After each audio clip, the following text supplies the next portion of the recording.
കേരള രാഷ്ട്രീയത്തിൽ ഇതുവരെ കാണാത്ത ഒരു പുതിയ ബജറ്റ് ഒരുക്കത്തിനാണ് ഇപ്പോൾ തലസ്ഥാന നഗരി സാക്ഷ്യം വഹിച്ചുകൊണ്ടിരിക്കുന്നത്. ജൂൺ 19-ാം തീയതി കേരള നിയമസഭയിൽ പുതിയ സർക്കാരിന്റെ ആദ്യ ബജറ്റ് അവതരിപ്പിക്കപ്പെടാൻ ഇനി വെറും 3 ദിവസങ്ങൾ മാത്രമാണ് ബാക്കി നിൽക്കുന്നത്. സാധാരണയായി ധനമന്ത്രിമാർ ബജറ്റ് എഴുതാനായി വിഴിഞ്ഞം ഗസ്റ്റ് ഹൌസിൽ പൂർണ്ണമായി ഒഴിഞ്ഞിരിക്കുന്നതാണ് പതിറ്റാണ്ടുകളായുള്ള നമ്മുടെ നാട്ടിലെ പതിവ്. എന്നാൽ ഈ വിഴിഞ്ഞം പാരമ്പര്യം പാടെ അങ്ങ് തിരുത്തിക്കുറിച്ചുകൊണ്ട് ഇത്തവണ മുഖ്യമന്ത്രി വി.ഡി. സതീശൻ തന്റെ ആദ്യ ബജറ്റിന്റെ അണിയറ ഒരുക്കങ്ങൾക്കായി തിരഞ്ഞെടുത്തിരിക്കുന്നത് പ്രത്യേക റിസോർട്ടുകളും ഹോട്ടലുകളുമാണ്.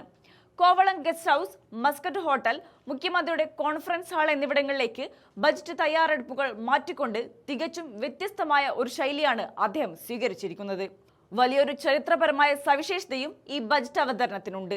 കേരളത്തിന്റെ ചരിത്രത്തിൽ ധനകാര്യ വകുപ്പ് കൈകാര്യം ചെയ്ത് ബജറ്റ് അവതരിപ്പിക്കുന്ന 3ാമത്തെ മാത്രം കോൺഗ്രസ് മുഖ്യമന്ത്രിയായി വി.ഡി. സതീശൻ മാറാൻ പോവുകയാണ്. ഇതിനു മുൻപ് ആർ ശങ്കറും പിന്നീട് കെ.എം. മാണിയുടെ രാജിക്ക് ശേഷം ഉമ്മൻചാണ്ടിയുമായിരുന്നു മുഖ്യമന്ത്രി പദത്തിലിരുന്ന് ബജറ്റ് അവതരിപ്പിച്ച കോൺഗ്രസ് നേതാക്കൾ. അതുകൊണ്ട് തന്നെ അത്യന്തം ഗൗരവത്തോടെയും എന്നാൽ പുതുമയോടെയുമാണ് മുഖ്യമന്ത്രി തന്റെ ഈ ദൗത്യത്തെ സമീപിക്കുന്നത്.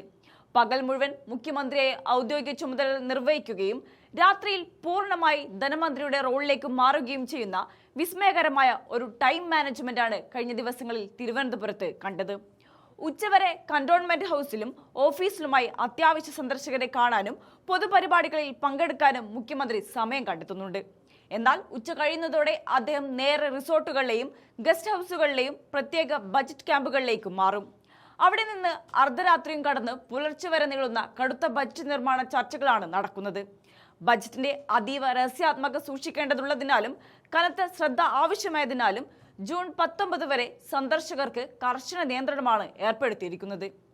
എന്നാൽ ഈ തിരക്കുകൾക്കിടയിലും തന്റെ മണ്ഡലത്തിലെ ജനങ്ങളെ കാണാനുള്ള ഞായറാഴ്ചകളിലെ സന്ദർശനം ഒഴിവാക്കാൻ അദ്ദേഹം തയ്യാറായിട്ടില്ലെന്നതും ശ്രദ്ധേയമാണ്.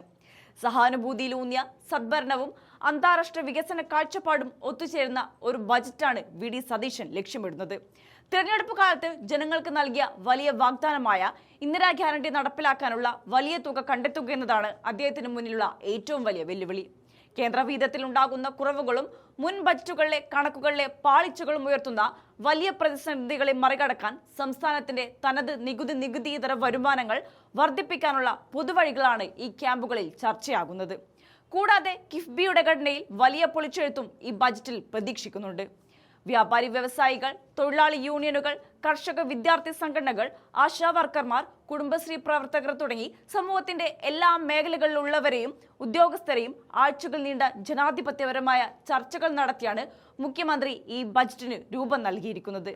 ഇനി വെറും 3 നാൾ മാത്രം ബാക്കി നിൽക്കെ വിഴിഞ്ഞത്തെ കടൽക്കാറ്റിൽ നിന്നും മാറി കോവളത്തെയും മസ്കറ്റിലെയും പ്രത്യേക ക്യാമ്പുകളിൽ ഒരുങ്ങുന്ന ഈ ബജറ്റ് കേരളത്തിന്റെ സാമ്പത്തിക ഭാവിയെ എങ്ങനെ മാറ്റിമറിക്കുമെന്നാണ് ഇപ്പോൾ രാഷ്ട്രീയ കേരളം ഉറ്റുനോക്കുന്നത്.